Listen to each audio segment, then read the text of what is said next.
প্রতি বছরই নতুন বছরের প্রথম প্রহরে আলোর খেলা চলে দক্ষিণ কোরিয়ায়। বর্ণিল আতশবাজি, লেজার লাইটের আলোকসজ্জায় ছেয়ে যায় দেশটির আকাশ। তবে এবারের চিত্রটা ভিন্ন।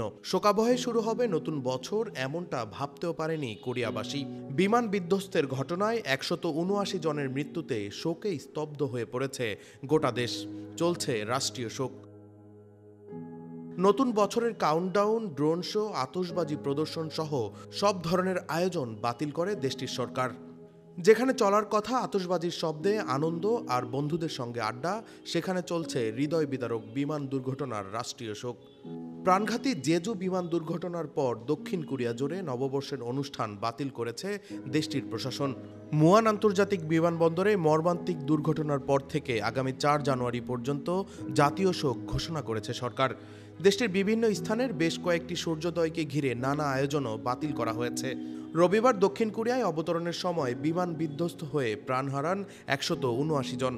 দুর্ঘটনার অন্যতম কারণ হিসেবে জানা গেছে ল্যান্ডিং গিয়ারের ত্রুটি। Desk report, metro TV.